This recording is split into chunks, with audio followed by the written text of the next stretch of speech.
Javier es el que salió, ¿verdad? ¿Él es Javier? Sí. ¿Y quiénes más vienen de otro salón? Mariana. Ay, sí, pero es que yo no me alcanzo. Ok. Bueno, les voy a pasar la lista y van firmando de asistentes. Y si alguien no está, pues se anotan pues aquí abajo y si no, pues lo dicen.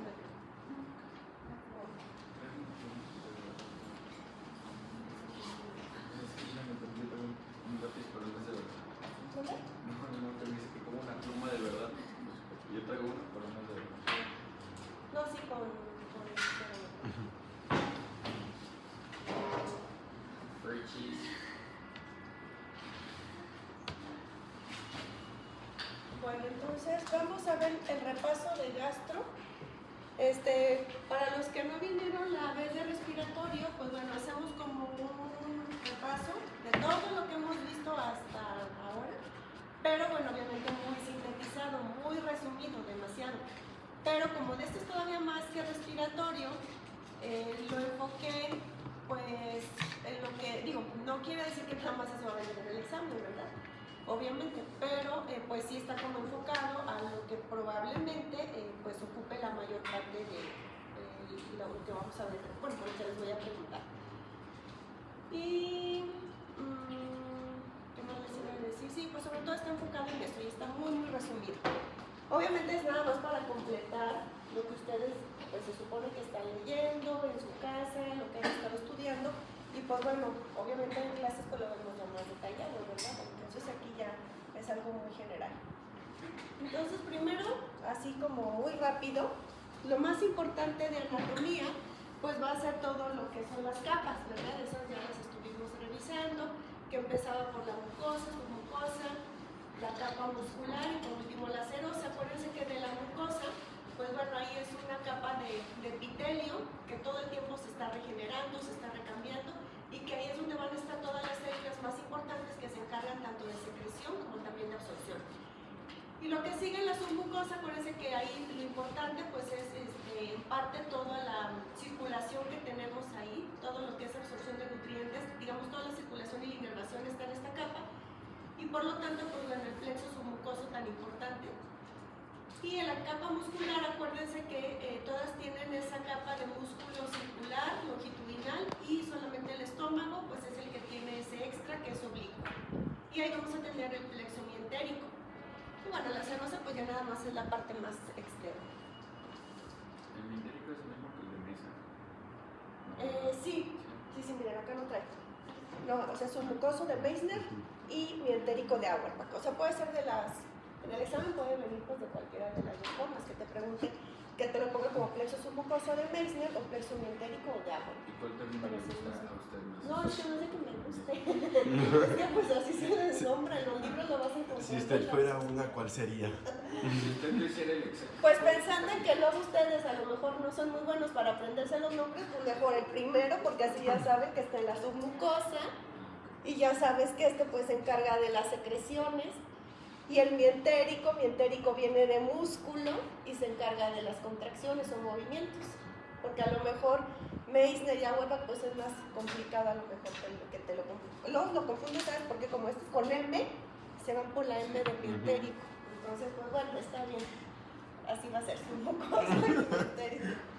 Entonces, bueno, acuérdense, la mucosa tiene sus tres subdivisiones. Y pues bueno, aquí lo importante es que recuerden en dónde está ubicado también cada plexo.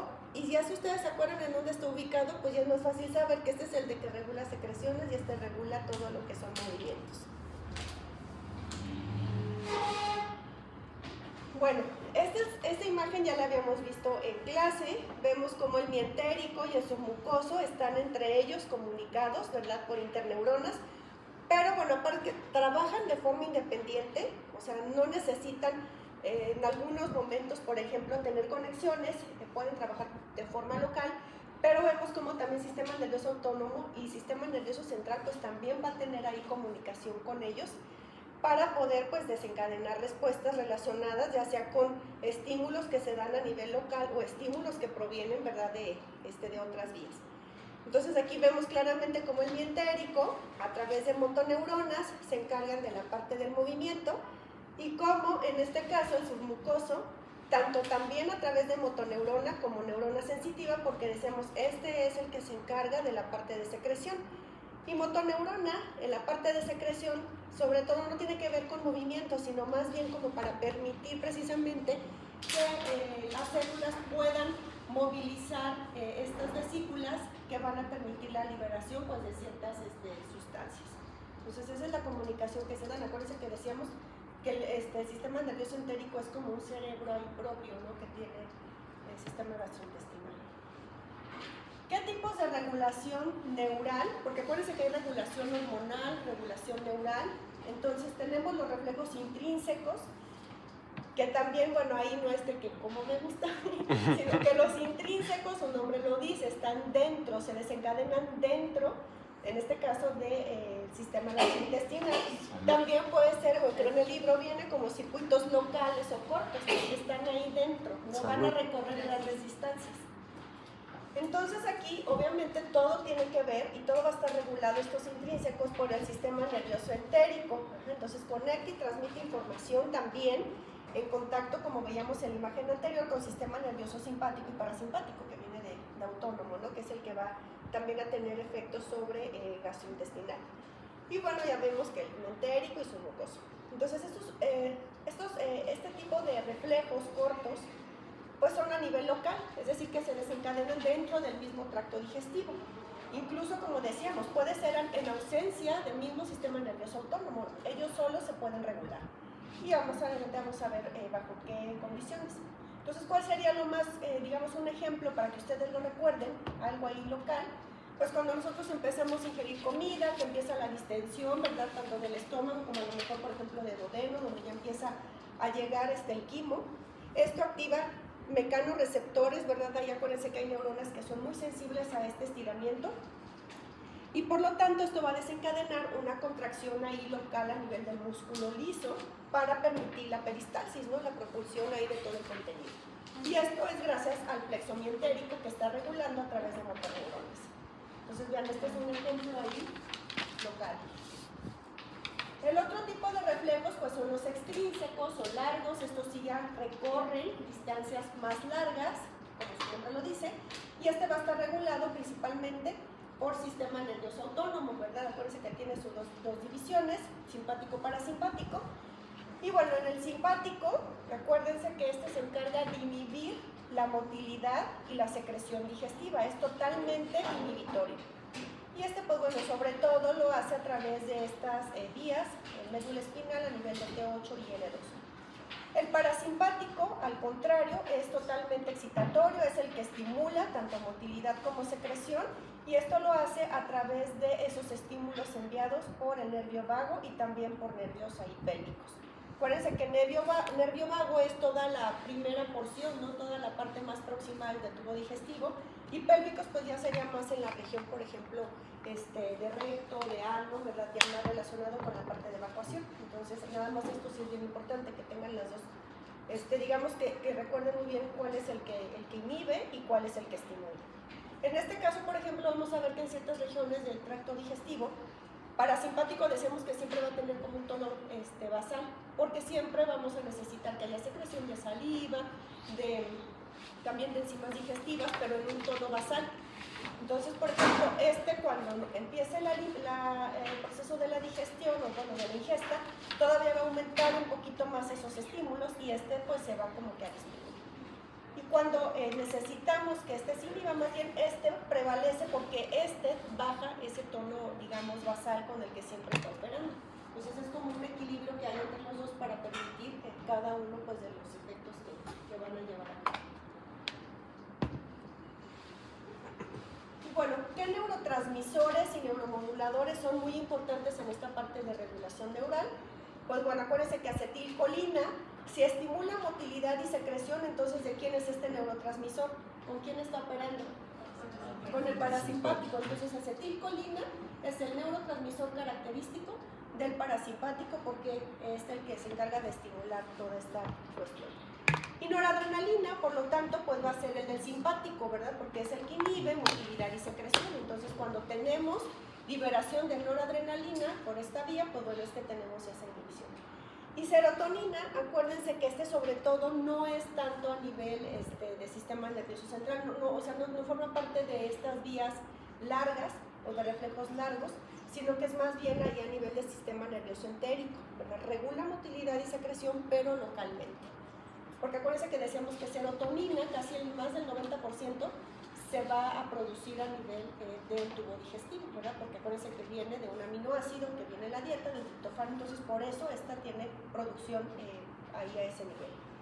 Y el péptido intestinal vasoactivo estimula secreción intestinal. Acuérdense que también lo estuvimos por ahí revisando, que bueno, ahorita creo que traigo otra imagen más clara. Y sustancia P, pues estimula contracción del músculo liso. Entonces son como los principales neurotransmisores que vamos a tener, sobre todo estos tres primeros, que son los que más tienen ustedes que recordar, porque están relacionados. Bueno, esto es lo de serotonina, ¿quién lo secreta? Las células enterocromátinas, forma parte del sistema nervioso entérico, promueve motilidad intestinal, estimula la secreción. Acuérdense que también esta era una parte muy importante, secreción de electrolitos y agua. Participación en la modulación de dolor y sensibilidad visceral, influye en el eje intestino-cerebro. Entonces acuérdense que ya en la clase nosotros pues vimos más a fondo esta relación tan estrecha que teníamos con la parte de las emociones, de todos estos trastornos psicológicos, mentales, y su relación que tiene con el intestino, y la secreción no solamente de serotonina, que sería como lo más importante, pero pues en general con toda esta parte de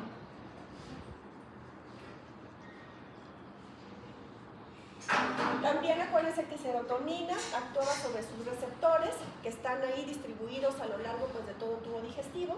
Acuérdense que estos eran los dos más importantes que vimos, que por ejemplo serotonina cuando se unía a estos receptores pues promovía la náusea, el vómito, la percepción del dolor, y cuando se une a estos 5-HT4 pues estimula la motilidad intestinal. Y se acuerdan que pues bueno, eso creo que ya no lo traigo. No sé. Los medicamentos, que era una forma de que ustedes se acordaran, como por ejemplo estos que actúan sobre este tipo de receptores, pues bueno, se utilizaban mucho para modular la náusea y el vómito. Y por ejemplo, este otro medicamento, cisaprida, que se utiliza por ejemplo cuando hay ahí alteraciones donde pues bueno, hay estreñimiento, hay dificultad para evacuar, entonces para eso se utilizaban este tipo de fármacos. Y es porque van dirigidos a estos receptores. Entonces es una forma de que ustedes recuerden cómo la importancia que tiene serotonina, tanto pues, sobre todo más en la parte, ¿verdad?, de función motriz, y bueno, ahí sobre todo de tipo más como sensitivo, ¿no?, de ciertas vías que permiten ese tipo de, por ejemplo, de náusea del vómito. Entonces, bueno, ¿qué sustancias regulan el tubo digestivo? Las que vimos anteriormente eran nada más neurotransmisores, neuromoduladores, es decir, es la vía de regulación totalmente del sistema nervioso, pero estas que vamos a ver ya son más de tipo hormonal.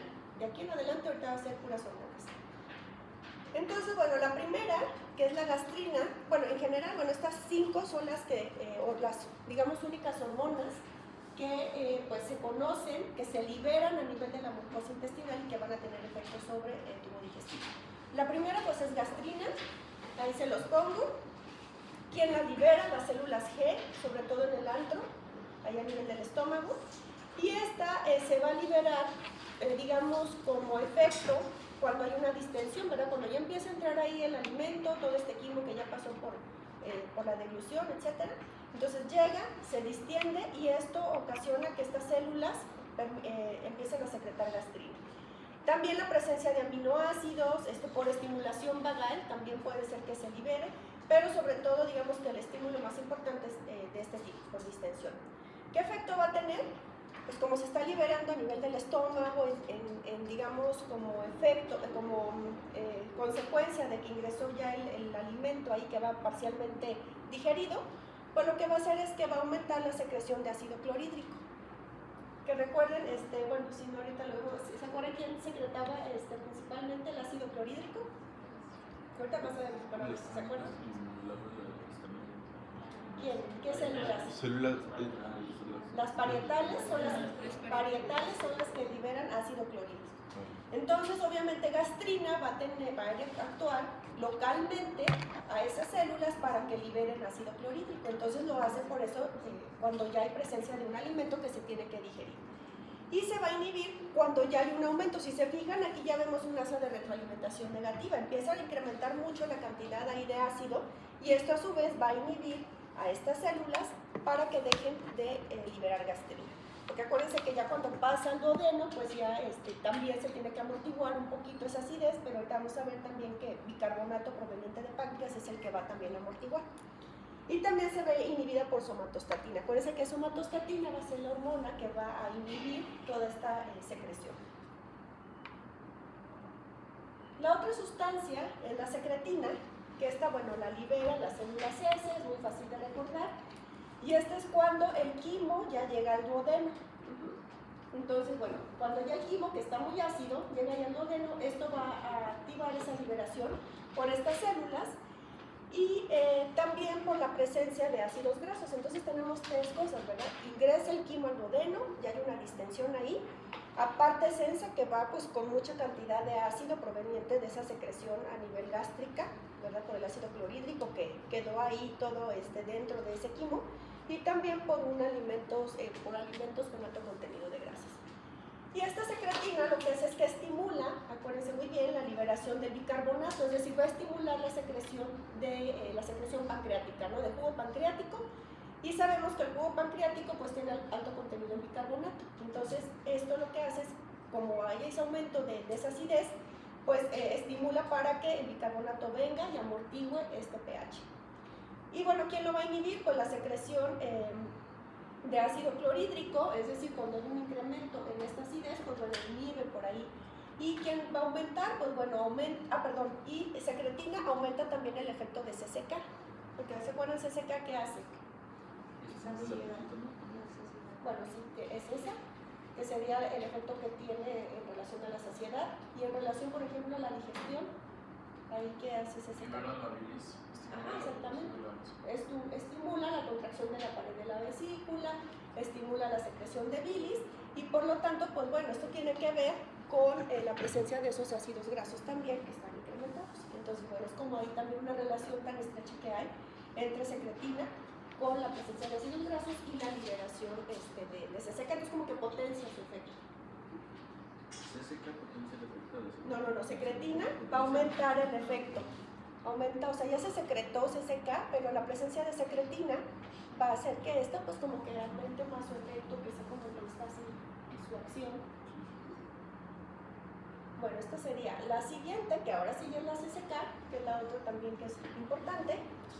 Entonces esta se libera por las células sí, que están ahí a nivel del duodeno y ayuno, y bueno, como decíamos, igual que secretina, pero sobre todo esta sí está más relacionada con la presencia de ácidos grasos, con pues esos monoglicéridos que ya fueron parcialmente por ahí, que empezaron su digestión por la lipasa lingual. Entonces la CCK lo que hace es que estimula la secreción pancreática y también la contracción, lo que mencionaba su compañero, contracciones de la pared de la vesícula biliar, precisamente para que empiece la liberación de bilis. Y algo muy importante es que ocasiona una relajación del esfínter de Oddi. Entonces acuérdense que por digamos, este efecto que tiene es que permite pues esa secreción, esa liberación. ¿Y qué efecto va a tener CCK? Pues disminuye el vaciamiento gástrico y produce saciedad. Entonces el vaciamiento gástrico lo disminuye, acuérdense que precisamente para permitir también, acuérdense que de estómago a duodeno pues era como un vaciamiento lento, tenía que ir como poco a poco, esos 3 mililitros, ¿verdad?, de forma ahí regulada, precisamente para dar tiempo que el duodeno, con todas esas secreciones que da pancreáticas, de bilis, ¿verdad?, etcétera, pues dé tiempo de que todas estas sustancias estén en contacto y se puedan pues digerir de forma correcta y también pues obviamente absorber. Entonces este es lo que... Y por esa disminución en el vaciamiento es que da la saciedad. Porque pues bueno, te sientes, digamos, lleno un largo periodo de tiempo por ese efecto. Sobre todo cuando son alimentos muy grasosos, decimos que pues, es todavía más lento ese vaciamiento y más la sensación de saciedad. La otra hormona, que es la motilina, esta pues bueno, va a secretarse por las células M, que están ahí también en el intestino delgado. Y acuérdense que, bueno, motilina, decíamos que esta pues se liberaba principalmente entre comidas, más como en esos periodos, ¿verdad?, donde ya pasó todo el proceso de digestión-absorción, y disminuye cuando nosotros empezamos a ingerir alimentos. Entonces, ¿cuál sería como esa forma de recordar? Porque acuérdense, bueno, más adelante vamos a ver los tipos de movimientos, pero acuérdense que en los periodos esos de intercomidas, está lo que conocemos como complejo motor migratorio, que si se acuerdan que era lo que hacía el complejo motor migratorio. Era un peristaltismo así seguido por todo el intestino. Exactamente, era toda una onda peristáltica que lo que iba haciendo era barriendo todo lo que iba quedando ahí, que no se había digerido, que no se había absorbido. Entonces, este complejo motor migratorio lo produce esta liberación de motilina por ausencia de alimento. Y bueno, también digamos que como efecto otro que tiene es motilidad gástrica, intestinal, pero sobre todo digamos que este complejo motor es lo más característico. ¿El complejo motor migratorio se antes de la ingesta o después de la ingesta del alimento? No, después, porque acuérdate que lo que hace es que ya barre lo que queda. Ah, ok. Entonces es como el último movimiento, ya cuando se dio todo el peristaltismo que vamos a ver, todo lo de los movimientos de mezclado, de propulsión, ya el último que viene ya como a arrasar todo lo que queda, pues va a ser ese complejo motor. Entonces ya es al término. Y cuando vuelves a comer antes de la comida, no, ya hay un... Es que aparte se dura, nada más dura más o menos 90, bueno, cada complejo tiene una duración de 90, pero vienen como en oleadas, entonces ya ese tiene una duración, un límite de duración, entonces cuando viene ya la ingesta, pues empieza más bien el otro tipo de contracciones más tónicas, básicas, que empiezan a utilizar. Ah, sí, de onda, bueno, es que el de onda lente es el que mantiene ahí como, y ya cuando viene ahora sí que sobrepasa el umbral, y es cuando viene toda la parte de su utilidad. Muy bien, entonces bueno, aumenta también la liberación de acetilcolina, precisamente pues para permitir también ese movimiento que se da a lo largo de todo el intestino. Y bueno, las últimas hormonas propias, decíamos, todas estas son hormonas ahí a nivel local, pues son estas incretinas que estuvimos viendo ahí en clase. Estas se liberan principalmente por estas células K, sobre todo HIP, y estas están predominantemente en duodeno y yeyuno, y en el caso, por ejemplo, de GLP-1 son las células L, y estas están en ilion y en colon, ya más distalmente. Si se acuerdan, bueno, estas se liberaban en respuesta a la presencia de carbohidratos. Cuando había muchos carbohidratos en la dieta, ¿verdad?, incremento, por ejemplo, de glucosa, de ácidos grasos también, es que estas se liberaban. ¿Y por qué? Porque son importantes, porque bueno, la presencia de estas en sangre estimulaban, acuérdense, a las células beta para que estas empezaran pues también a liberar insulina. Por lo tanto, acuérdense que platicábamos que eran importantes reguladores, en este caso, de lo que es el metabolismo de la glucosa, para facilitar más su recaptura, disminuir esos picos glucémicos postprandiales, y que por eso, pues bueno, había fármacos ya muy nuevos, que por ejemplo el lunes vamos a ver ya lo de diabetes, y vamos a volver a tocar algunos hipoglucemiantes, pero bueno, estas incretinas, sobre todo esos análogos, tanto de HIP como de GLP-1, pues se utilizan mucho por digamos, efecto que tienen en relación a aumento de glucosa. Y también disminuyen el vaciamiento gástrico, pero precisamente para permitir pues, que se dé una buena digestión y absorción, toda esta movilización en cuanto al metabolismo de la glucosa. Y también acuérdense que están relacionados con la saciedad como otro efecto. Entonces también estos análogos se utilizan, decíamos, para disminuir el hambre y también para bajar de peso.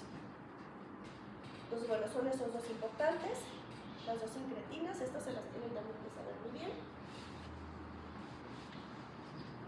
También aparece como el metabolismo de lípidos, ¿no? Pero sobre todo es en la parte de carbohidratos. Bueno, pues aquí las aplicaciones clínicas, para que ustedes recuerden, ¿verdad?, parte de esa función que tienen estas incretinas, decíamos estos agonistas, el uso que tienen, por ejemplo, como hipoglucemiantes en diabetes tipo 2, pues es porque mejoran ese control glucémico, sobre todo postprandial, Y bueno, el más conocido, la semaglutida. También, como tienen ese efecto sobre el metabolismo de ácidos grasos, movilizan también todo eso, que el colesterol y triglicéridos se vaya y se deposite, se puede eliminar también a través del hígado, acuérdense. Entonces también reducen el riesgo cardiovascular. Y en relación a la parte de obesidad, pues es que favorece la pérdida de peso, reducen el apetito y, ahí disminuye la saciedad, ahí me equivoqué, no le hagan caso a eso. Entonces, bueno, son análogos, decíamos, sintéticos de estas incretinas. También vamos a ver que resisten, estos análogos sintéticos, resisten la degradación por DPP4, que se acuerdan, que era lo que hacía el DPP4, el dipeptidido tirasa 4. Porque esta enzima lo que hace es que degrada a estas incretinas, entonces las degrada y por lo tanto pues tienen una vida media muy cortita en la circulación. Entonces estos análogos sintéticos lo que hacen es que aparte son muy resistentes a esa degradación, entonces permite que se mantengan mucho tiempo en la circulación y tengan un mejor efecto en cuanto a la disminución de las glucemias. Y bueno, aquí nada más en la imagen se puede ser, bueno, todos los efectos que actúan en muchos órganos que ya estuvimos por ahí revisando, ¿verdad? Esta función cardioprotectora porque también moviliza ácidos grasos. A nivel, por ejemplo, de cerebro, lo del apetito, saciedad, el estómago, ¿verdad? Que disminuye el vaciamiento, por lo tanto, disminuye el hambre. A nivel de páncreas, toda esa parte de liberación de insulina, aumenta sensibilidad de insulina, disminuye la producción de glucosa hepática, es decir, impide la degradación ahí del glucógeno.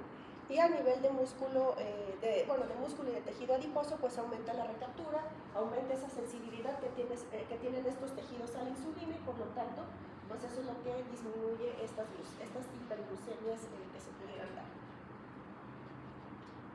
Y bueno, esto es de hormonas endocrinas, ¿no? Todo lo que se libera a la circulación, estas que vimos y que al final, bueno, van a tener un efecto también sobre, digamos, los sitios donde se liberaron, pero previamente pues pasaron por una circulación de tipo endocrino, ¿verdad? Más, digamos, se tuvieron que liberar y recorrer cierta distancia. Y ahorita vamos a ver las sustancias que son parácrinas. Acuérdense que parácrino también son hormonas, pero que se liberan ahí en una región en especial y van a tener efecto en células que están ahí al ladito. Estas no van a recorrer distancias para poder tener su efecto. Y bueno, vamos a tener estas dos, la somatostatina, producida por las células D, que están ahí a nivel de estas criptas, ¿verdad? Estas glándulas gástricas.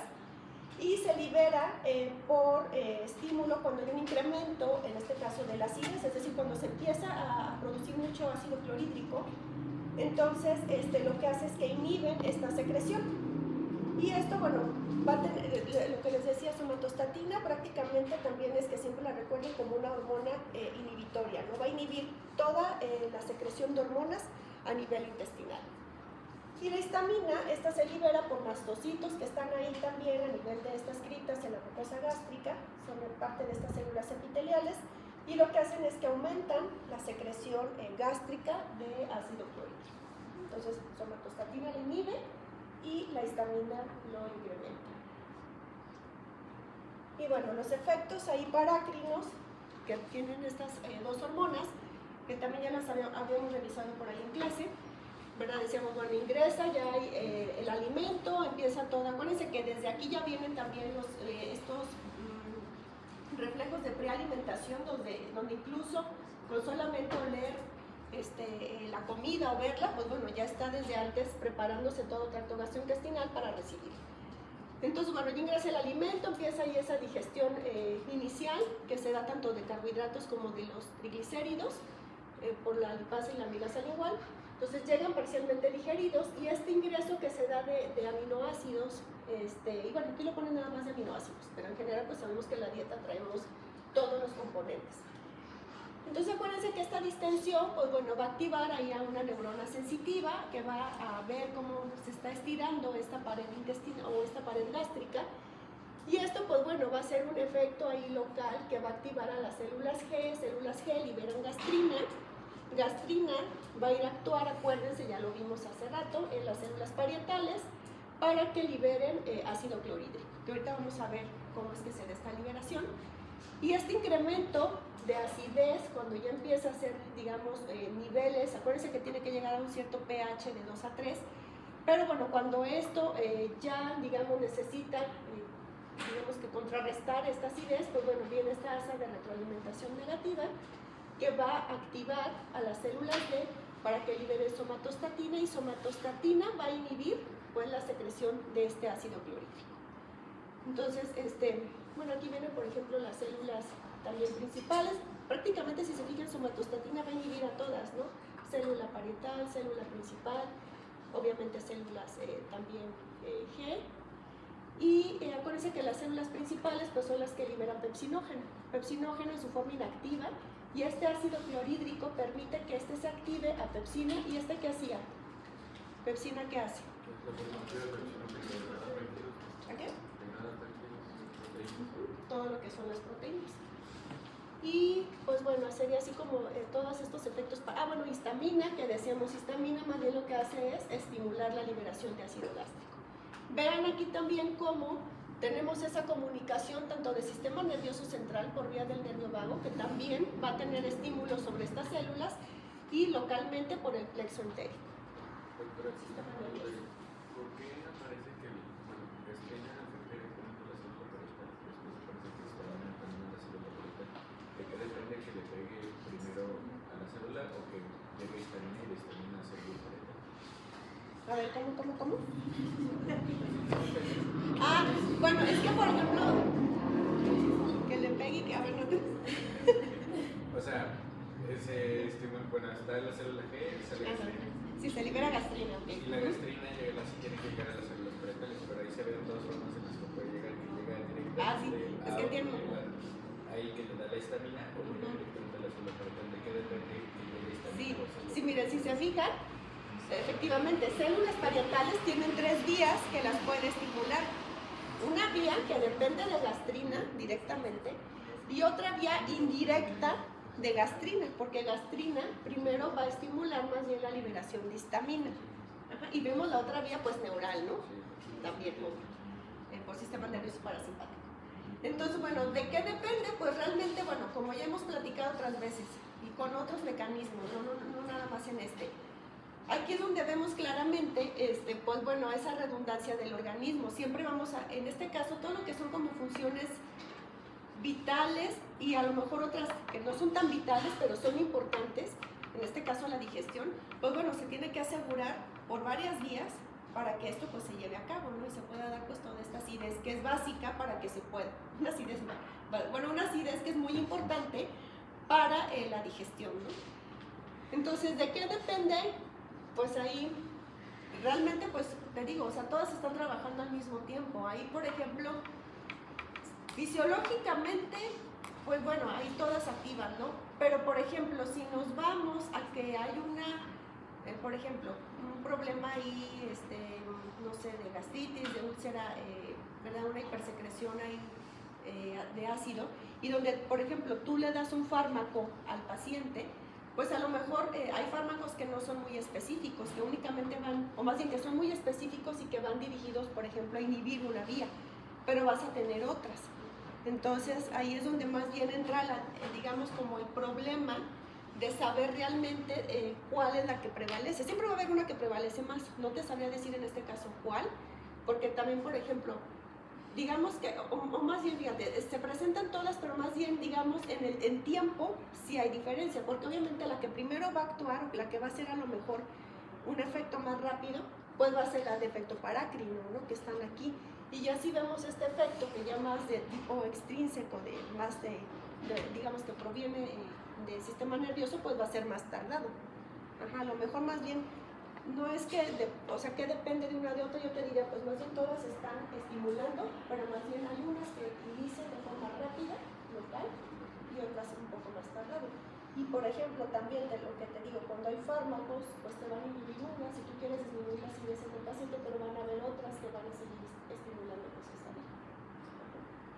Entonces, pues bueno, ahí sí así como decirte cuál va como primero, pues serían las parácrinas, ¿no? Las que tienen como un mayor efecto rápido. Entonces, bueno, todo esto es lo de secreción. No sé si tienen alguna duda. Entonces, bueno, vamos a pasar a la parte de motilidad. De motilidad, bueno, me voy a pasar luego hacia la esofágica, porque bueno, ya lo de masticación, deglución, eso no tiene mucho caso que nos metamos en eso, porque aparte bueno, es algo más sencillo. Y bueno, motilidad esofágica, esta pues bueno, ya sabemos que el músculo liso, en este caso, por ejemplo, todo lo que, bueno, lo que vemos ahí, septofaringe, tercio superior, esófago y esófago. Ya me acuerdo. A esto se refiere que estos son los que van a tener efecto, digamos, modulación de tipo voluntario. Todo lo demás pues va a ser más bien involuntario, ¿no? Entonces, acuérdense que toda la parte proximal, la ilusión, pues es voluntario, al igual que la evacuación. Entonces, por eso les puse ahí eso. ¿Y por qué va a ser en este caso voluntario? Porque, pues bueno, no va a ser músculo liso, sino que más bien va a ser músculo esquelético, ¿no? Entonces, a eso me refiero aquí. Entonces, bueno, para que se dé la deglución, que ya pasa, en este caso, el bolo alimenticio al esófago, pues bueno, lo primero que se va a dar va a ser una relajación del esfínter esofágico superior. Entonces, bueno, se relaja primero, pero inmediatamente después de que pase el bolo alimenticio se vuelve a contraer. ¿Por qué? Pues bueno, ya platicábamos que era para evitar el reflujo gastroesofágico. Y luego viene una onda peristáltica que va a recorrer todo el esófago, que va a permitir que vaya descendiendo el quimo hacia la parte ya más distal del esófago previo a ingresar al estómago. Y justo ahí, esa misma distensión, ¿verdad? Porque empieza ya a acumularse, empieza a llegar lo que es el bolo alimenticio, entonces el esfínter esofágico inferior se va a relajar y esto va a permitir que ingrese hacia el estómago. Aparte, el estómago también va a presentar algo que se conoce como relajación receptiva, es decir, lo hace para precisamente poder distenderse lo más que se pueda y que pueda ingresar pues todo este volumen que está llegando.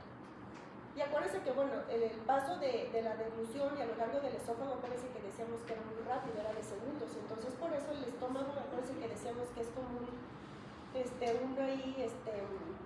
adaptación evolutiva precisamente para permitir que llegue ahí y se almacene por cierto tiempo, ¿verdad? Muy corto, previo a que ya vaya pasando al duodeno, y esto hace que darle tiempo al duodeno que pueda pues digerir y absorber todos los nutrientes. Y bueno, en la movilidad gástrica, ya una vez que pasamos la parte de esófago, aquí bueno, decimos, primero presenta una relajación receptiva en la parte más superior ahí del estómago, en el fundus sobre todo, y acuérdense que también, bueno, esto empieza ahí a permitir la liberación, ya una vez que llega el alimento, el que empieza a distender el estómago, pues bueno, también ya es un estímulo para que ese gas se empiece a liberar. Y bueno, aquí en esta región vamos a tener las ondas de mezclado, que bueno, acuérdense que la característica de estas son que tienen un movimiento de retropulsión, que es como lo que vemos en la imagen, que si se acuerdan decíamos que bueno, se empieza esa contracción peristáltica, primero que empieza como no tan, digamos, no tan potente y se va haciendo cada vez más intensa conforme se va moviendo hacia ya la cercanía para previo a salir hacia el duodeno, y vemos como aquí el esfínter pilórico además está cerrado o contraído, ¿verdad? Acuérdense que se está contrayendo, digamos, de forma constante, permitiendo solamente un cierto vaciado de cierta cantidad de volumen.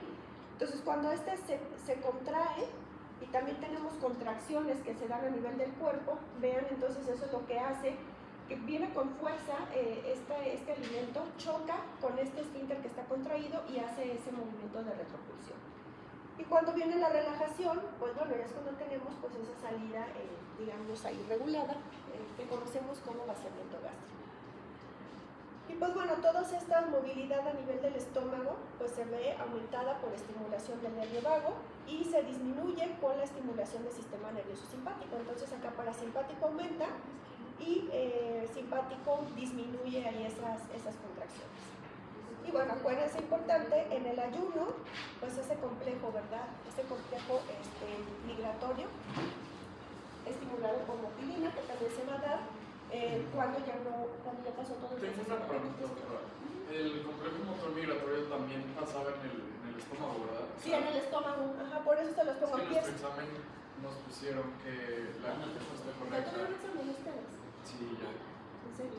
Que la respuesta correcta era que nada más pasaba en el intestino delgado. A ver, ¿puedo preguntar qué? Que si el complejo motor migratorio también pasa en el Es que se inicia en la parte distal del estómago. Ah, Porque acá no va, o sea, en la parte proximal únicamente vas a tener peristaltismo que te va a permitir, y de hecho va a ser un peristaltismo como más, o sea, de una intensidad menor. Y estas contracciones, este peristaltismo se va haciendo cada vez un poquito más intenso conforme nos vamos acercando ya al píloro. Y el complejo motor migratorio empieza en la parte ya distal del estómago, o sea, ya más cercano al duodeno. Y donde sí ya lo vas a tener por completo, pues es ya en todo intestino. A lo mejor no sé si a eso se refería, porque realmente, o sea, es donde inicia, la parte ya más distal. Pero ahí, ¿cómo les preguntaron? nada más decía, selecciona la correcta en cuanto al complejo motor migratorio. Creo que la respuesta que era ¿qué era, Mariana? Pues sí, ¿no? Que solo que se va pasaba en el intestino delgado. O sea, la correcta, que solamente se da en el intestino delgado. Pues a lo mejor se refería a eso, que ese sí lo tiene por completo y estómago nada más es en la porción distal donde inicia. Como para terminar de dar todo el vaciamiento, ya lo último que va quedando, en caso de que quedara, entonces empieza a movilizarse todos sus residuos a partir de la parte distal, a lo mejor era por eso. Pero si nos vamos funcionalmente, pues yo diría, sí, pues únicamente lo vamos a tener en el intestino, pero en realidad inicia desde el estómago y empieza ahí en la parte distal. Es que son esas preguntas ahí como que tienen confusas, de que no, ya no, sí, te entiendo. No haga eso. No, ajá, no se basa en su examen, doctora. Y entonces ya tuvimos que hacer el examen de gastro. ¿Por qué? Nosotros apenas lo vamos a tener. El tercero nos lo dividieron en respiratorio y gastro y el cuarto va a ser de todo, más metabólico. Ah, ya. Pero entonces ahorita que están viendo, si ya tuvieron el examen. Metabolismo. Todo lo de balance energético. Lo que nosotros estamos viendo junto con Gastro. Ya ven, les voy a hacer el parcial de tema. Si quieren los que siguen, duplican en el que siguen. Ahora se me igual. Pero lo indicamos del extra. Déjelo como nos había dicho, doctora, mejor. Sí, pues a los del extra. A los del extra.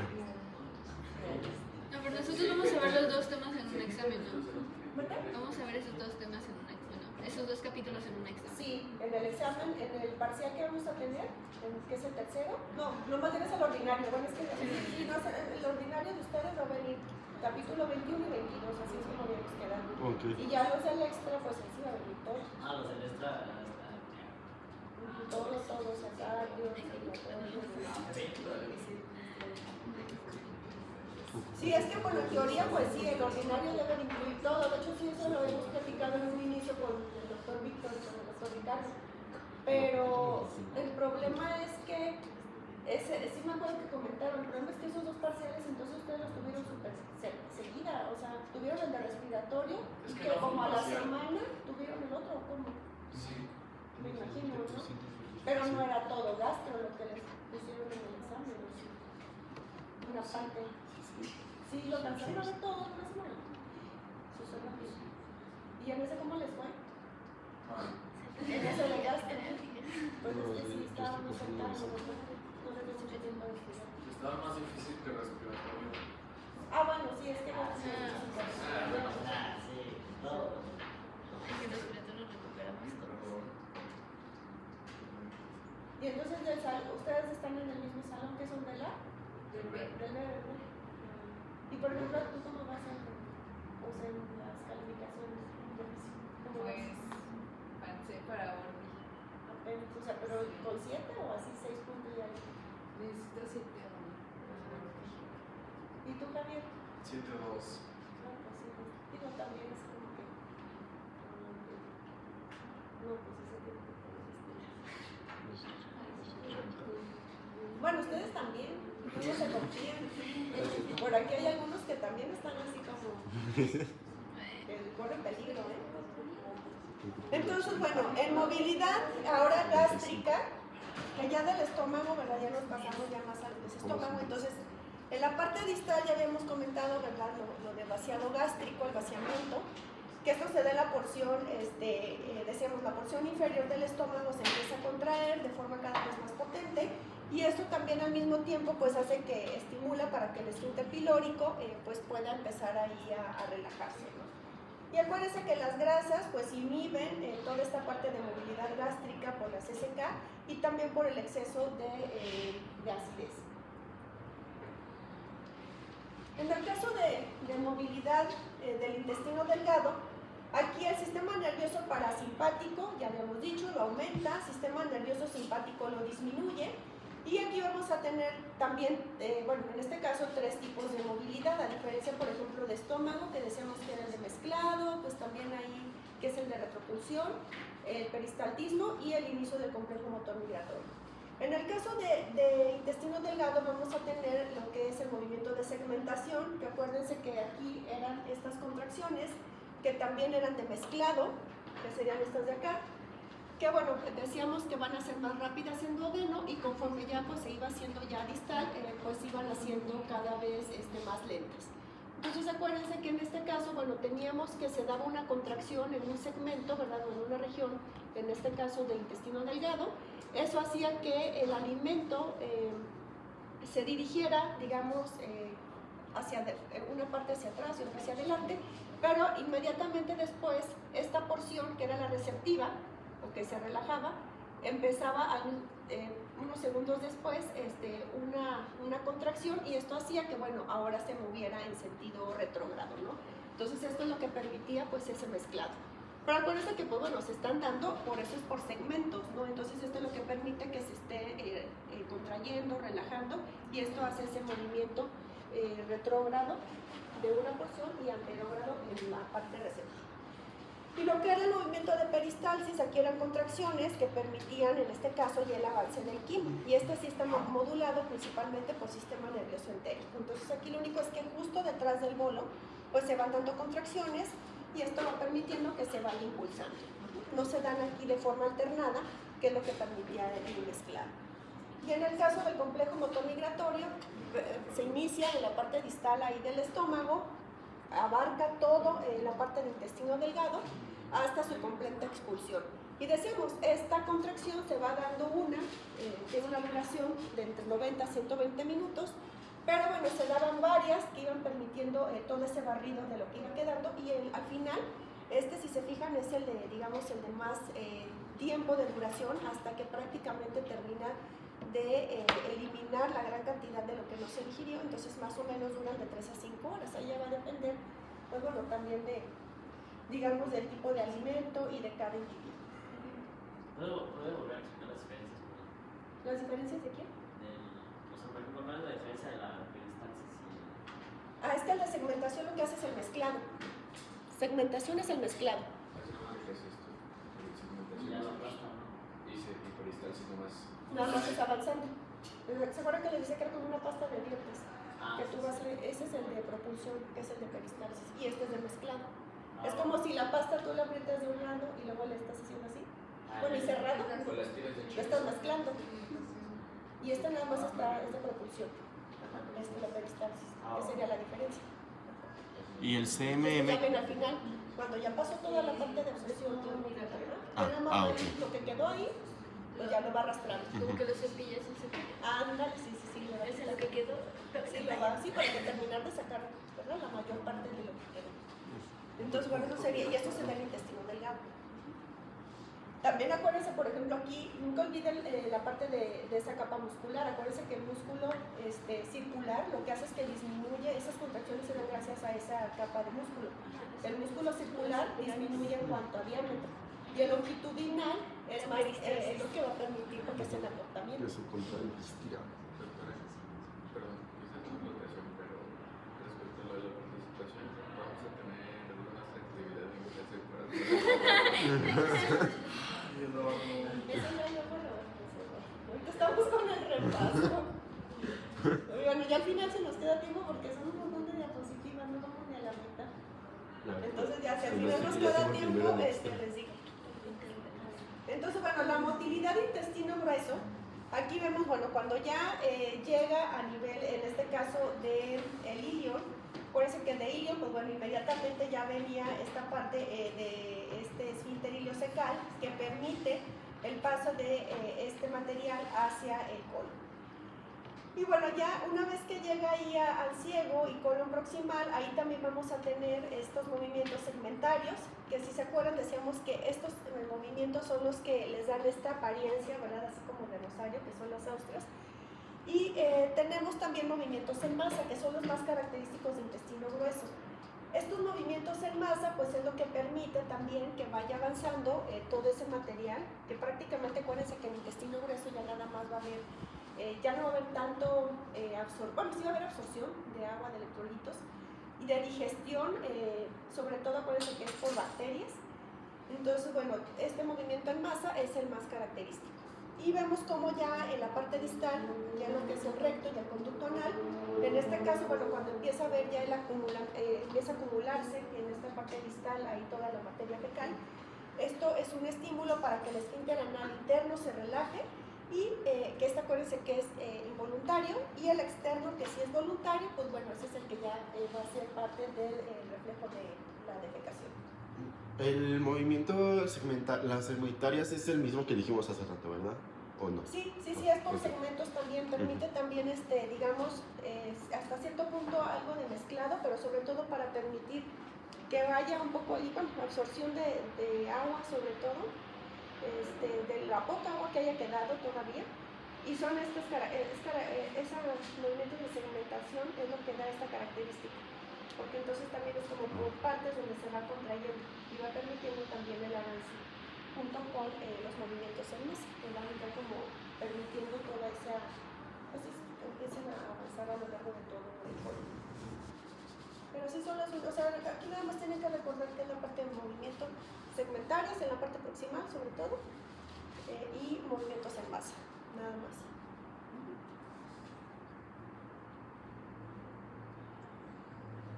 Y bueno, en la parte de motilidad, en lo de secreción, que ahorita sí ya vamos a empezar a ver ya más en la parte de secreción y acompañado de algo de digestión, de absorción. Entonces, bueno, la secreción a nivel, digamos, proximal, acuérdense que pues la saliva es lo más importante que se va a producir, sobre todo a nivel de la boca, por esas glándulas salivales mayores, que son la parótida, submandibular y sublingual. Y bueno, ¿cuál es la función principal de la saliva? Acuérdense que era pues el inicio ahí de la digestión parcial de los almidones por medio de la amilasa o alfa-amilasa y de los triglicéridos con la lipasa lingual, que ahí empezaba, ¿verdad?, de forma inicial. Sobre todo de los almidones, de la lipasa, vamos a ver que, bueno, esta sobre todo se activa ya más cuando llega a nivel de estómago. Y más bien la amilasa se inhibe.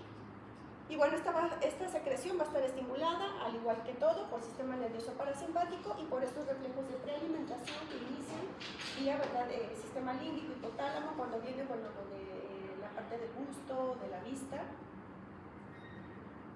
Y bueno, ya en la parte del estómago, la secreción, aquí ya no vamos a hablar tanto, bueno, sí todavía algo de hormonas, pero sobre todo más, decíamos, enzimas, ¿no?, encargadas de la parte de digestión. Entonces las células parietales, acuérdense que están ahí en la parte del cuerpo del estómago, secretan principalmente ácido clorhídrico y factor intrínseco. Acuérdense el factor intrínseco de qué era. B12. Una vitamina. Pero sí, la vitamina B12, acuérdense que hasta vimos el caso clínico de esto. ¿Qué es lo que estimulaba? En este caso a las células parietales, ya vimos que gastrina, por estimulación vagal, también histamina, que bueno, Eduardo decía que pues ahí cuál es la... Pero bueno, son las tres principales que van a estimular a las células parietales, esas 3 vías. Inhibición, retroalimentación, acuérdense, vimos inhiben por retroalimentación negativa cuando hay un exceso de ácidos, era un efecto para que esto se dejara de liberar. Obviamente el pH gástrico bajo, y la somatostatina, que era la característicamente inhibitoria. Y las... Se inhibe por el pH bajo, ¿no sería por el alto? No, pH ácido. Cuando Ah, es bajo sí, es confundiendo ácido, con eso. cuando es alto es O base. sea, tienes muchos iones hidrógeno. Ajá. Los iones hidrógeno están altos, pero eso te da un pH bajo. Ya. Entonces, por eso se inhibe por acidez o por un pH bajo. Lo diferente es N negativo. ¿Cuál? No haya retroalimentación. Ah, es que sí, la N se me va. Sí, es retroalimentación negativa. Las células principales, que también están ahí a nivel de esas criptas o de esas glándulas gástricas, van a liberar pepsinógeno, que acuérdense es la forma inactiva. Esto se libera por un estímulo vagal también. Y acuérdense que, pues bueno, esto se tiene que activar por el mismo ácido clorhídrico, lo activa y lo forma apexina. Y las células G, que están a nivel del antropilórico, son las que liberaban gastrina y la inhibe somatostatina del ácido clorhídrico. Entonces, esto es a nivel gástrico, ¿verdad? Del estómago. Bueno, vemos aquí las células parietales. Si se acuerdan, esto es cómo se daba la liberación de ácido clorhídrico. Si recuerdan, estas células tienen una gran cantidad de anhidrasa carbónica y gracias a esa reacción, ¿verdad? Es que nosotros podemos, en este caso, obtener esos... acuérdense que se libera el hidrógeno hacia la luz del estómago por medio de esta bomba de hidrógeno potasio TPasa, y al mismo tiempo que nosotros estamos liberando hidrógeno hacia la luz intestinal, gracias a esta misma reacción, pues obteníamos también bicarbonato, y bicarbonato salía por este intercambio con cloro. Y acuérdense que esto es lo que nos daba la María alcalina, ¿verdad? Y pues bueno, ¿mande? ¿Qué era la María alcalina? El mal del El mal del puerco. puerco. La María alcalina. Entonces, si se fijan, el ácido carbónico va a ser una fuente muy importante de estos iones hidrógeno, gracias, les decía, a esa cantidad de anhidrasa carbónica. Entonces, bueno, en este caso, pues bueno, nada más es lo importante, el antiporter y lo de la María. Bueno, y que ustedes recuerden cómo es que se obtiene, cómo es que se forma ese ácido clorhídrico. Decíamos, aquí solamente salen los iones hidrógeno, pero este mismo cloro, por parte de este antiporter que está en la membrana vasolateral, va a salir por estos canales, por difusión, es un canal de cloro, y ya dentro de la luz gástrica es donde se va a formar el ácido clorhídrico.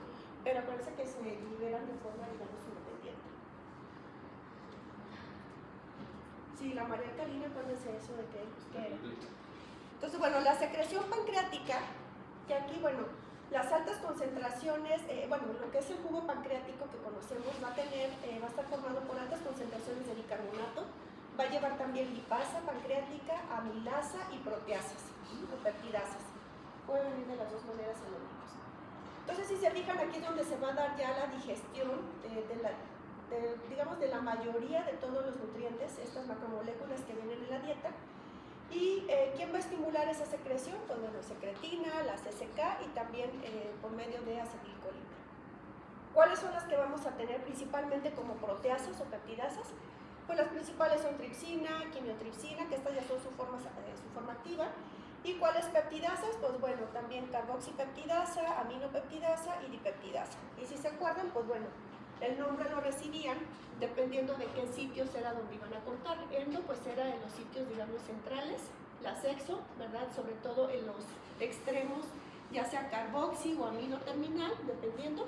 Y las dipeptidasas, pues lo que cortaban precisamente, pues eran esos dipéptidos. Entonces, bueno, ese es el efecto que tienen ya al momento de que se da toda esa digestión de las proteínas.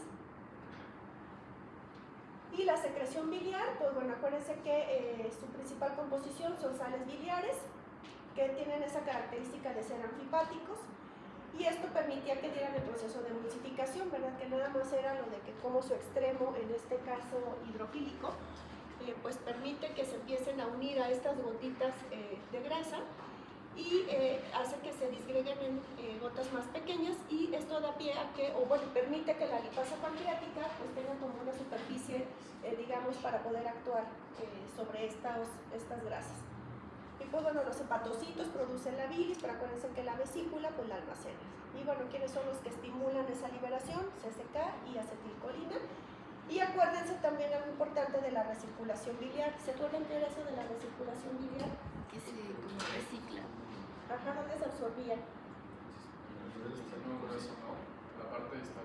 En la parte distal, en el hígado, pues donde se absorbe esta bilis y regresaba otra vez y podría reciclarse, ¿no? Se volvía a utilizar. Entonces, bueno, ahora sí vamos a la parte ya de digestión y absorción. Que bueno, vamos a empezar por la de carbohidratos. Acuérdense que nosotros ingerimos carbohidratos complejos, grandes, y tenemos que disgregarlos a monosacáridos como son glucosa, la lactosa y fructosa, que va a ser la manera como nosotros lo vamos a poder absorber. Esta digestión inicia con la amilasa salival, y también termina con la amilasa pancreática, porque la amilasa salivar, acuérdense que se inhibe por el ácido clorhídrico en el estómago.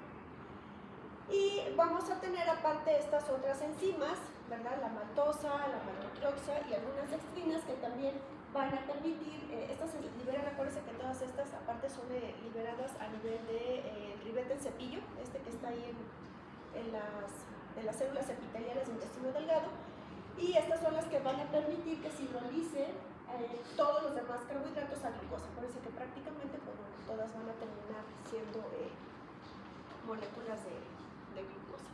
Entonces vemos como la maltosa, sacarosa, lactosa, tenemos estas que se liberan ahí en el ribete del cepillo y cómo los van a disgregar a monosacáridos, y estos son los que nosotros ya vamos a poder absorber a través de la mucosa intestinal. Acuérdense que entonces la glucosa y la galactosa se mueven por estos cotransportadores de sodio, glucosa, galactosa, el SGLT1, ¿verdad? Comparten los dos monosacáridos este transportador, y ya una vez que llegan a la membrana vasolateral, con ayuda, en este caso del GLUT2, es que van a difundir hacia los capilares que están ahí a nivel de las vellosidades. Y como la fructosa pues va a entrar a través de este GLUT5, igual a través del GLUT2 en la membrana vasolateral también va a poder difundir hacia los capilares. Y bueno, ahí se va a dar el incremento ahí de glucosa, y pues bueno, vamos a ver que después de esto, ¿qué pasa? Bueno, ya hay un aumento de esa glucosa que pasó a los capilares, y por lo tanto, pues bueno, ese pico de glucosa es lo que va a permitir que se libere insulina. Sobre todo, vean también, bueno, con ayuda, por ejemplo, también de las incretinas, de todo esto que puede permitir ese estímulo para que las células beta liberen insulina. Y acuérdense que la insulina lo que va a hacer es que pues, se va a unir a su receptor, y que están en estos tejidos que son muy sensibles a ella, principalmente músculo esquelético, hígado, tejido adiposo.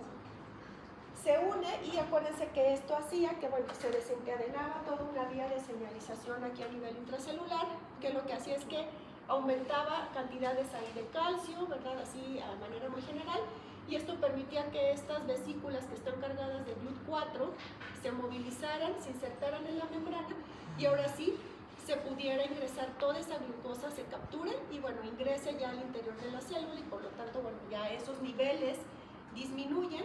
Y de aquí la glucosa, ¿dónde pasaba? ¿Qué pasaba ya después ahí? Una vez que se recapturó esa glucosa con la ayuda de insulina. Esta es toda la vía, desde que nosotros la estamos digiriendo, ¿verdad? Separando, se absorbe a nivel intestinal, y esto ya es a nivel de tejidos periféricos sensibles a insulina. La glucosa podía, bueno, aquí ya no traigo, pero podía irse a almacenar en forma de glucógeno, o se va a vías para producción de energía, glucólisis, todo esto que ya vimos.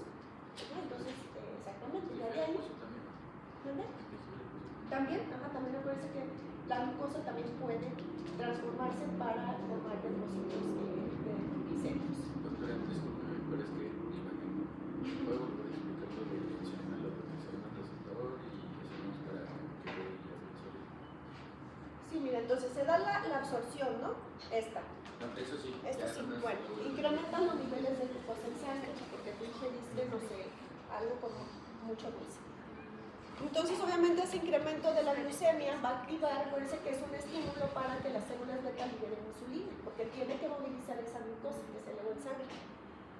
Entonces, lo que hace es que insulina se libera y va a llegar a unirse a sus receptores de insulina, que están, les decía, principalmente en esos tejidos que son sensibles a esta hormona, y se va a unir a, obviamente hay muchos receptores, este es un receptor de tirosina sinasa, entonces se une de hecho dos insulinas se unen a un solo receptor porque está dimerizado, y entonces inicia toda una vía aquí de fosforilación, de activación de vías de señalización dependientes de fosfatidilinositol, y esto lo que va a permitir es que estas vesículas que están aquí con estos transportadores GLUT4, que son los que se van a encargar de recapturar toda esta glucosa que se incrementó en sangre, para que puedan difundir hacia el interior de las células, por ejemplo, supongamos que este es un hepatocito, ¿no?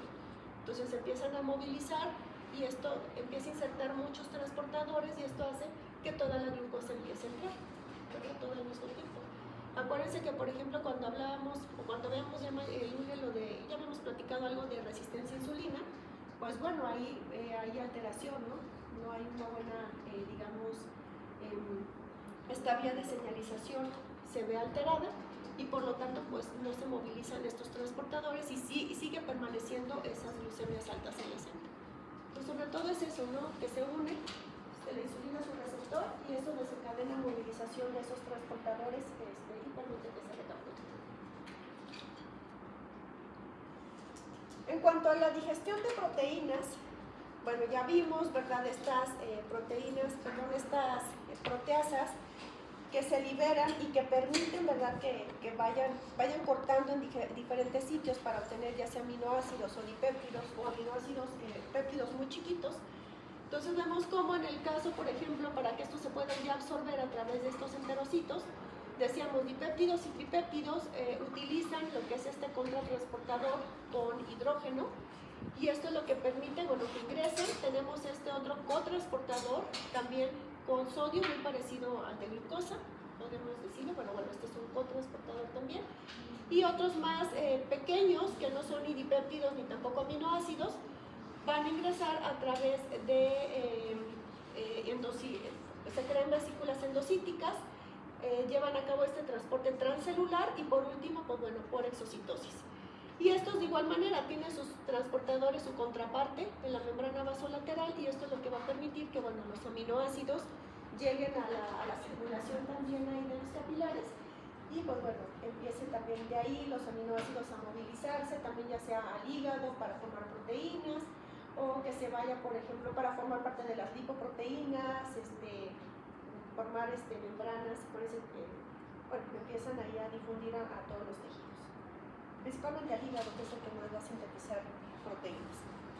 En el caso de los lípidos, acuérdense que esta empieza, la lipasa lingual, que se libera a nivel, obviamente, de las glándulas salivales mayores.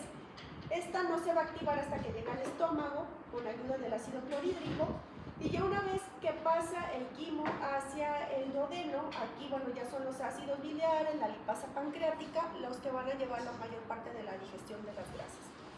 Y bueno, ya que se da toda esa emulsificación que mencionábamos, se forman estas micelas que van a ir cargadas ahí también de colesterol, de fosfolípidos, monoglicéridos, y van a ingresar a través de, una vez que llega aquí cercano a los enterocitos, a esta membrana apical, esas micelas van a liberar, en este caso, todas estas grasas que van en su interior, ingresan dentro del enterocito y acuérdense que aquí se da este proceso de que se forman los kilomicrones. ¿Qué eran los kilomicrones? Que llevaban, acuérdense que iban formados, bueno, de proteínas para poder solubilizar los lípidos y dentro pues iban a llevar pues todas estas grasas. Y acuérdense que también aquí dentro pues van a ir vitaminas que son hidrosolubles. Entonces, bueno, estos kilomicrones se forman con la ayuda de estas apoproteínas, llevan todas estas grasas y esta es como van a salir, acuérdense, a la circulación linfática. Acuérdense que las grasas son los únicos que no van a pasar directamente a la sangre, sino que pasan primero a la linfa y ya una vez que llegan, acuérdense ya a nivel acá de subclavia, que es a donde ya va a drenar este conducto linfático, drena ahora sí a la circulación, ahora sí ya las grasas ingresan y bueno, ya empieza todo este metabolismo en el cual en la sangre, con ayuda de la lipoproteína lipasa endotelial, pues empieza ahí a separar estos kilomicrones y esto pues bueno va a dirigir estos lípidos, ya sea por ejemplo a hígado para que sinteticen por ejemplo estas lipoproteínas, LDL, LDL, o que se dirija por ejemplo a células, a otras células para que se utilicen por ejemplo el colesterol para síntesis de membrana, para obtener energía, o que se dirija a almacenaje. Aquí se vuelve a resintetizar otra vez triglicéridos para estar dentro de estas vacuolas almacenados.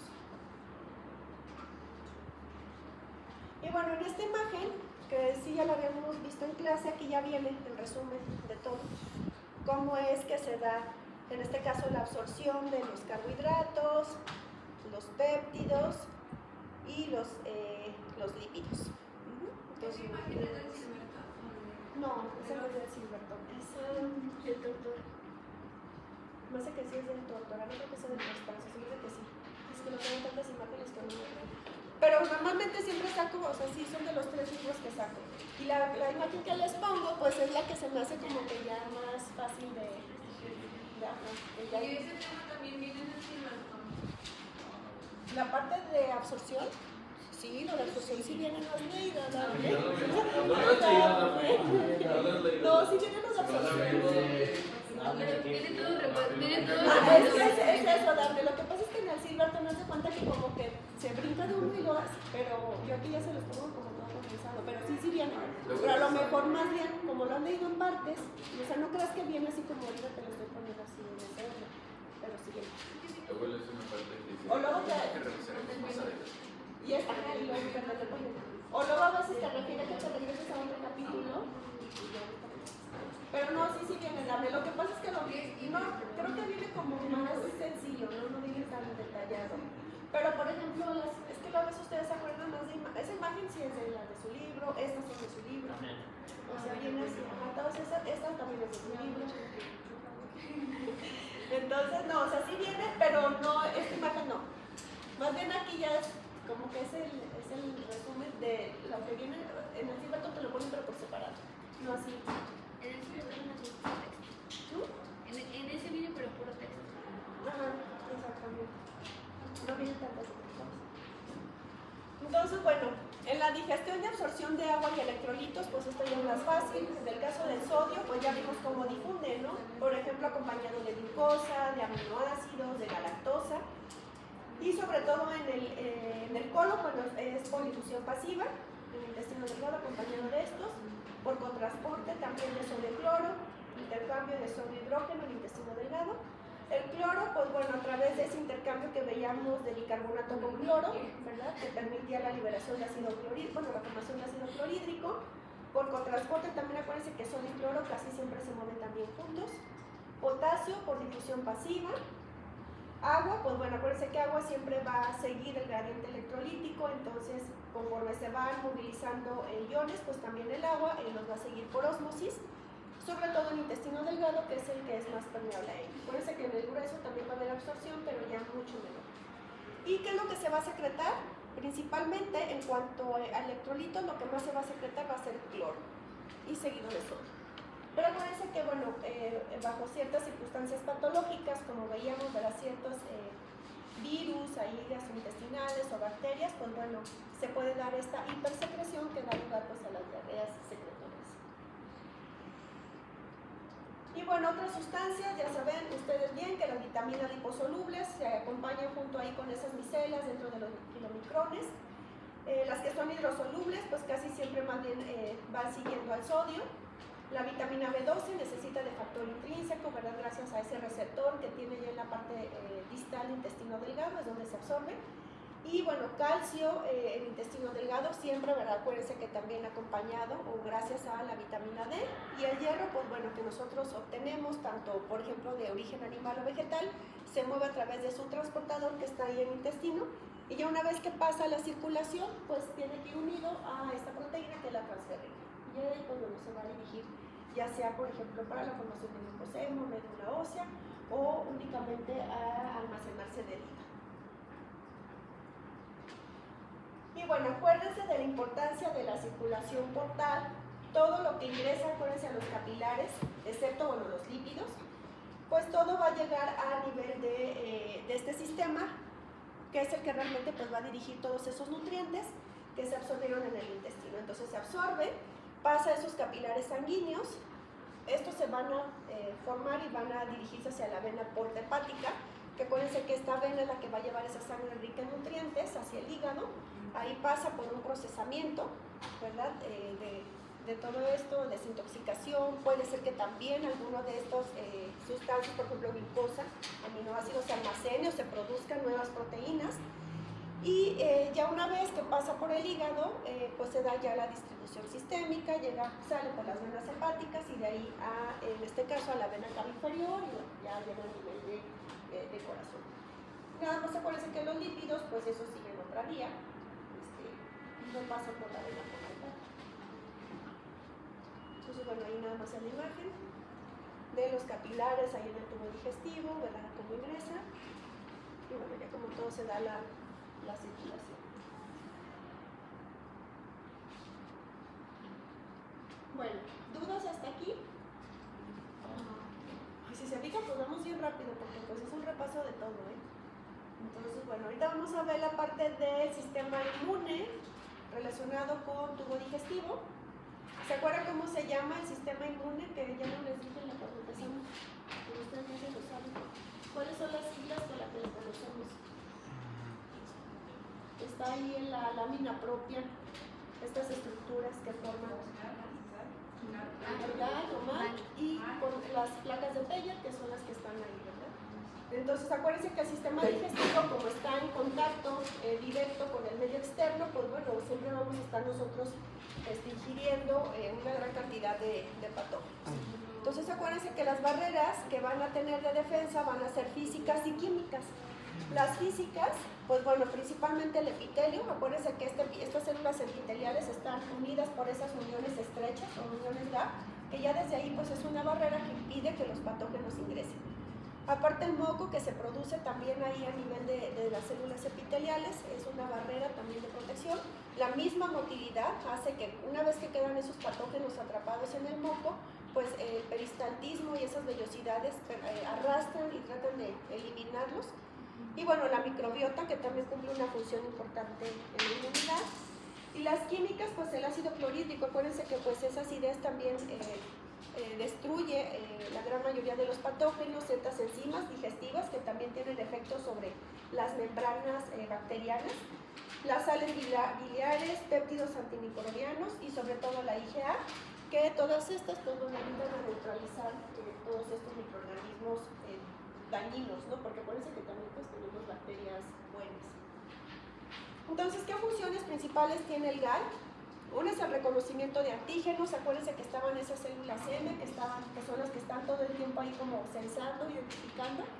Y estas, bueno, ingresan estos patógenos que no lograron, bueno, que más bien que lograron pasar por todas estas barreras químicas y físicas. Y estos, pues bueno, los dirigen hacia macrófagos para que los fagociten. También induce tolerancia oral. ¿A qué se refiere esto? Sobre todo porque el sistema inmune, este GAL, tiene la capacidad de hacer la diferencia entre los patógenos, digamos, provenientes del exterior y identifica cuáles son los propios, ¿verdad? En este caso la microbiota.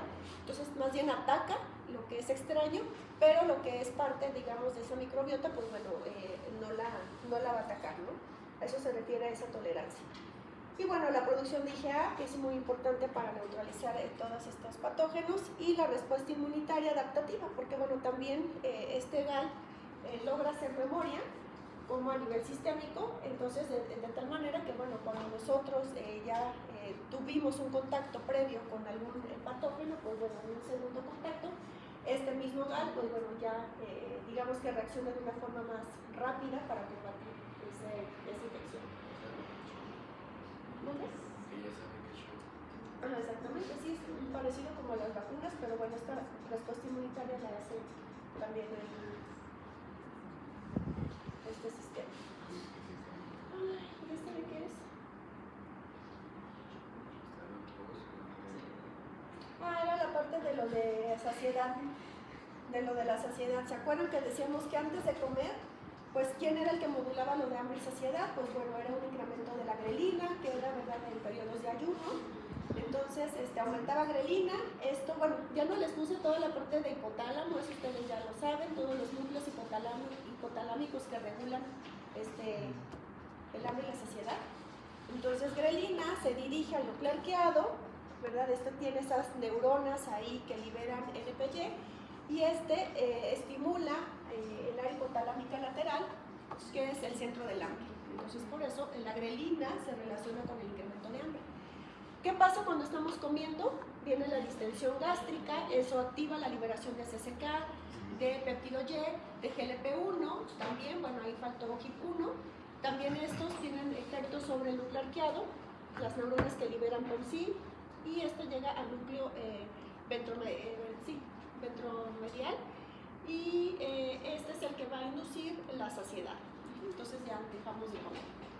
¿Qué sucede después de comer? Pues bueno, acuérdense que ya cuando se movilizaban los depósitos, en este caso de grasa, había un incremento de la leptina en el tejido adiposo, también la insulina su liberación secundaria al incremento de glucosas en la sangre, bueno, de la glucemia.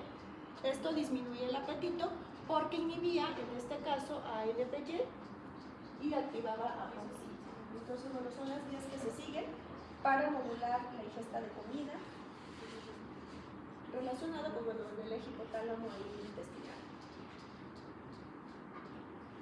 Y bueno, lo del balance energético, que esto, pues bueno, ya es lo que hemos estado viendo ya más recientemente. Acuérdense nada más que la energía que nosotros estamos consumiendo, bueno, cuando hablamos de balance, en teoría lo mismo que consumimos debería de ser lo mismo que nosotros gastamos a través de diferentes tipos de trabajo. Acuérdense que hablamos del trabajo mecánico, del trabajo químico también, o a través de la generación de calor. Y pues bueno, esta era la formulita, y acuérdense que en base al resultado podíamos hablar de un balance energético neutro, cuando era igual, balanceado, obviamente como su nombre lo dice. Y bueno, aquí el peso se mantenía igual.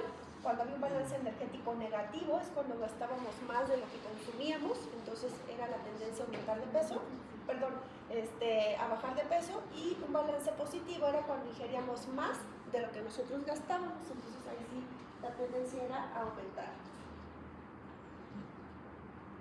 Y bueno, acuérdense que vimos las leyes de la termodinámica. La segunda no se las pongo porque realmente la primera es la más importante, que nada más es lo de la energía no se crea ni se destruye, solo se transforma. Y decíamos que en este caso todo lo que nosotros consumíamos a través de los alimentos, pues de ahí esa energía pues realmente más bien lo que hace es que se transforma, y se transforma pues prácticamente en todo lo que nosotros requerimos para llevar a cabo, pues bueno, las células requieren para realizar todas sus actividades, ¿no? Energía mecánica, que era sobre todo para movimiento, térmica, y bueno, química, que se refiere pues a todas las vías metabólicas. No acuérdense que decíamos que todas estas van a generar también energía en forma de ATP, que era el principal, digamos, moneda de intercambio energético. Entonces la grasa, los diferentes almacenes de los cuales nosotros podemos obtener energía, la grasa pues es muy importante. Acuérdense que esto solamente se van a ir a almacenar en forma de triglicéridos, principalmente en el tejido adiposo. Y bueno, ya habíamos platicado en la semana que tenía una capacidad prácticamente ilimitada este depósito de almacén. Y acuérdense que durante el reposo, el tejido adiposo es de donde principalmente nosotros obtenemos energía. Y en el ejercicio, pues ya más bien prolongado, ¿no? Cuando ya era de mucho tiempo. Pero en el reposo, pues las grasas eran el principal fuente energética. El glucógeno, que ustedes ya saben, principalmente hígado, músculo, es la forma como nosotros almacenamos la glucosa, pero este sí tiene un límite a diferencia de las grasas, ¿verdad? Del tejido adiposo. Acuérdense que aquí sí hay una limitación, y cuando nosotros requerimos ese aporte energético, pues bueno, este glucógeno se empieza a movilizar de forma rápida, sobre todo en el ejercicio intenso o cuando había en las primeras horas de ayuno o en el ayuno corto. Las proteínas, que también son otra fuente de almacén energético, ¿se acuerdan que decíamos que no era, digamos, tan importante o no era de las principales como adiposo o como el hígado? Aquí sobre todo, bueno, es en base a la masa muscular, está todo esto relacionado con músculos, es donde principalmente se va a ir a depositar este almacén en forma de aminoácidos. También tiene una capacidad muy limitada. Y bueno, solamente se va a usar como energía en casos de ayuno muy prolongado o de desnutrición. Que se acuerdan que decíamos que ya cuando veíamos esas diferentes etapas del ayuno, creo que sí lo traigo otra vez de recordatorio. Y bueno, la otra que decíamos, estas no son almacenes de energía, estos no almacenan, sino que es para uso de energía, digamos, de forma rápida, ¿no? Entonces, bueno, es ATP y fosfocreatina, que bueno, ya sabemos que esto es dentro de las células, especialmente en las musculares. Y acuérdense que, por ejemplo, bueno, este es decíamos muy limitado porque no almacena, este se utiliza de forma rápida. Y decíamos que en el caso, por ejemplo, cuando ya se agotaba el ATP en el músculo, pues bueno, teníamos esta otra forma de dónde sacar, que era a través de la fosfocreatina. Porque esta decíamos que donaba ese grupo fosfato al ADP, que daba creatina, que esta se elimina, y que daba ATP. Entonces era una forma de obtener también ATP cuando ya se agotaron estas reservas propias de esta molécula. La fosfocreatina, ¿dónde viene? Es en el músculo. Ah, no, Está en el músculo así, ajá. Y bueno, decimos que la otra fuente de energía importante también, que la glucosa como tal, pues bueno, no es un almacén, más bien la glucosa ya después en exceso va y se almacena pero en forma de glucógeno, pero cuando esta se incrementaba en sangre, pues era la forma, digamos, el combustible rápido que tenía sobre todo, acuérdense que el cerebro, todos los tejidos que dependen de glucosa, los eritrocitos, y que pues bueno, también tiene una capacidad límite en el cual pues bueno, ya una vez que se agota o que ya se movilizó toda esta glucosa, pues bueno, ahí ya pues entran otras formas de obtener la energía.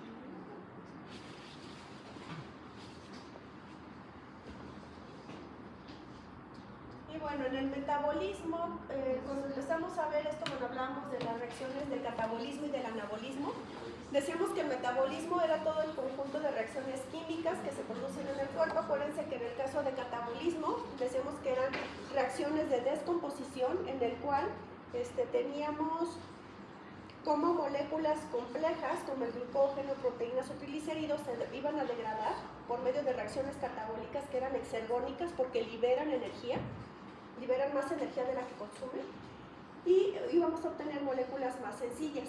Y en el caso del anabolismo era como a partir de moléculas sencillas nosotros podíamos formar estas moléculas más grandes.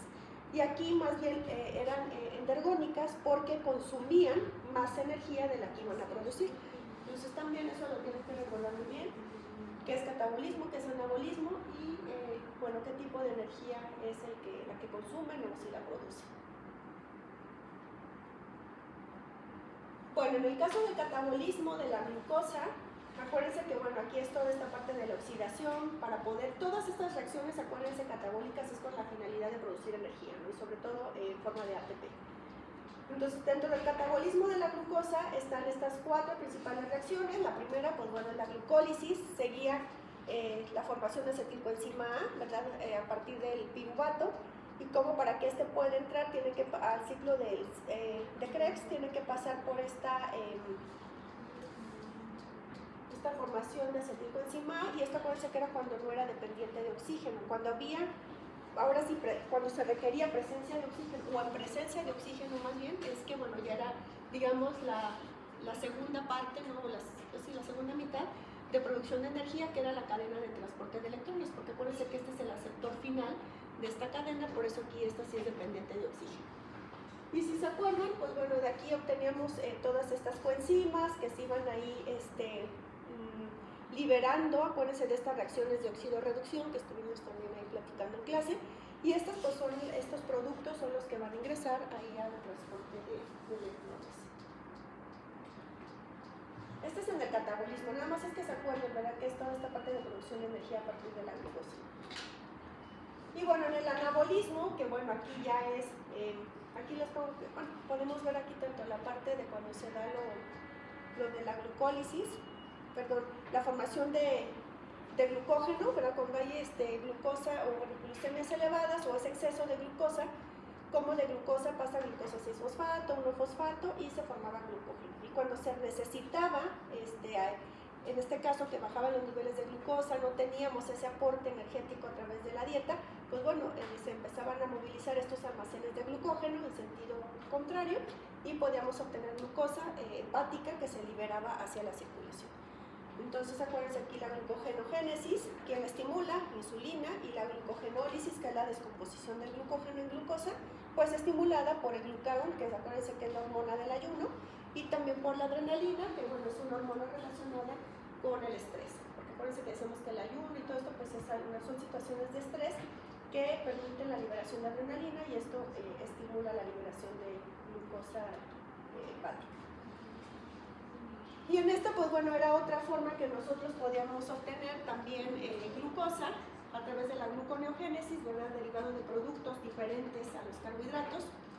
Entonces vemos, ¿se acuerdan que platicábamos cómo a través del ácido láctico, ¿verdad? Algunos aminoácidos también que formaban ácido pirúvico y bueno, daba la formación de glucosa, y a través de las grasas como el glicerol podía también darnos esa energía en forma de glucosa.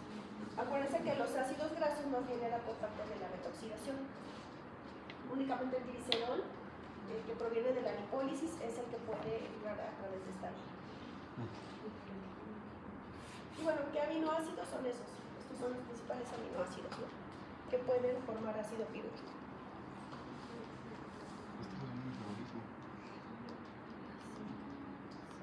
En cuanto al catabolismo, ahora pero de los lípidos, entonces acuérdense que el objetivo siempre de estas reacciones catabólicas pues es la formación de ATP. Acuérdense que este catabolismo de lípidos se va a dar primero en tejido adiposo, después en hígado y por último en músculo.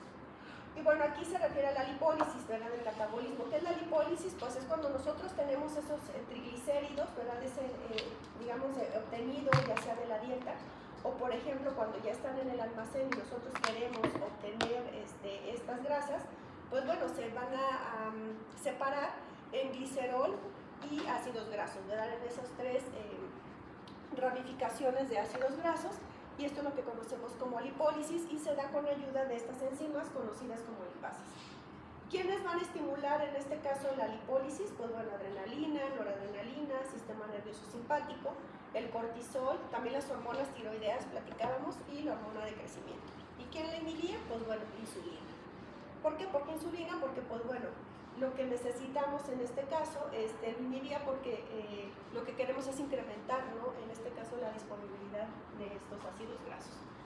Entonces vemos aquí, decíamos, bueno, acá en los triglicéridos, vemos como la flecha verde que sería la lipólisis, ¿verdad?, cuando estos se disgregan en glicerol, ácidos grasos. Glicerol, decíamos, puede ingresar, se forma gliceraldehído 3-fosfato y podemos obtener a través de esta vía glucosa.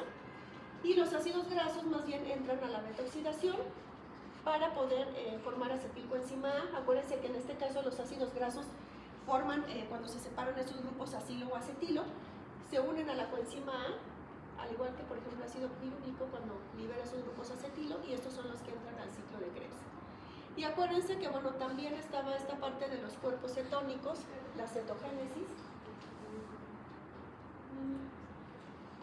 que vemos cómo estos ácidos grasos cuando pasan por la beta-oxidación, después se da la cetogénesis y obteníamos estos que conocemos como cuerpos cetónicos, acetoacetato y beta-hidroxibutirato, que estos pasan a la vía de cetólisis para producción de ATP, ¿verdad? Entonces energía, decimos que esto sobre todo es en inanición o en ayunos muy prolongados, y como bueno, este otro que son las acetonas, pues bueno, estos se eliminaban.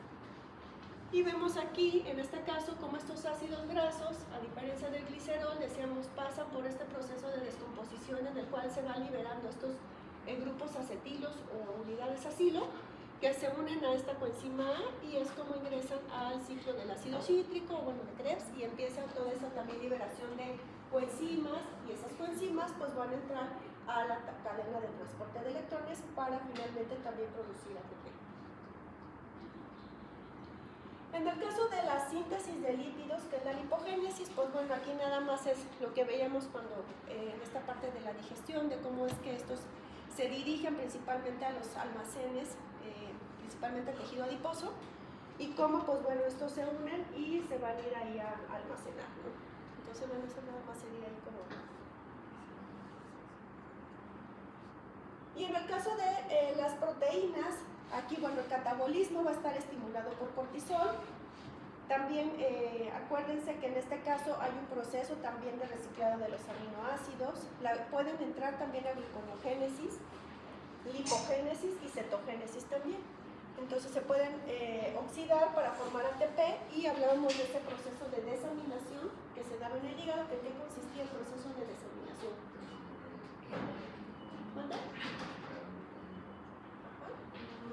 Entonces, bueno, es cuando se libera de ese grupo amino, en este caso un aminoácido, viene este proceso de desaminación, vamos a obtener, por ejemplo, en este caso, ¿se acuerdan el ejemplo que veíamos de alfa-cetoglutarato? Que sí ya podía entrar al ciclo de Krebs. Y decíamos que había ciertos aminoácidos ya muy bien identificados que pasaban por este proceso de desaminación y podían formar alguno de los diferentes participantes o factores que forman parte del ciclo de Krebs. Entonces, bueno, aquí acuérdense que ya nada más les ponía cuáles, y por esta vía es que pueden ingresar para también formar, en este caso, pues, ser fuente energética o formación de ATP. También, bueno, acuérdense que los aminoácidos, sobre todo en el hígado, participan en la formación de nuevas proteínas, en este caso también lo de reciclación de aminoácidos. ¿Quién los estimulaba? Este anabolismo. Y bueno, hablábamos de los aminoácidos esenciales, estos que nosotros obtenemos por la dieta. Y que bueno, en este proceso de anabolismo se daba lo contrario, el proceso, que era la transaminación, que aquí más bien era cuando se les agregaba ese grupo amino. Y bueno, también se acuerdan que veíamos lo que sucedía en el estado postprandial, en el estado de ayuno. Eso también se lo tienen que saber súper bien, porque también es parte de todo este balance energético, forma parte de todo esto de cómo se regulan todos estos mecanismos para poder, acuérdense que la finalidad aquí siempre era mantener los niveles de glucosa en rango normal. Entonces, en el estado postprandial, aquí donde sí hay un aporte de alimento, donde sí tenemos ese incremento de glucosa, una vez que ya se absorbió, decíamos que el 50% pues iba a utilizar para la producción de ATP por todas estas vías que vimos catabólicas, y el 40% pues iba a ir a almacén en forma de triglicéridos al tejido adiposo, y otro 10% pues se iba a ir a almacenar a sobre todo, bueno, a hígado y a músculo en forma de glucógeno. Entonces, bueno, sería lo que sucede en el estado postprandial, que es prácticamente pues el tener glucosa disponible precisamente pues, bueno, para poder obtener de ahí la energía. Bueno, esto es en el estado postprandial, igual como, ¿verdad?, las glucemias elevadas, estas incretinas, la presencia de aminoácidos estimulaban la liberación de insulina, y insulina lo que hacía es que aumentaba, en este caso, ¿verdad?, el catabolismo, y disminuía el catabolismo para poder, en este caso, pues obtener esta glucosa que ingresa en las células y que se puede obtener por este medio de energía. Y en el caso del ayuno, que aquí ya no es la insulina la principal hormona, sino que es el glucagón, liberado ahí por las células alfa del páncreas. Entonces esta, lo que acuérdense, lo que hacen es que van y actúan a través de esta, digamos, esta disociación de glucógeno para producir glucosa, y que ésta se libera a la circulación y poder incrementar los niveles de glucosa en sangre.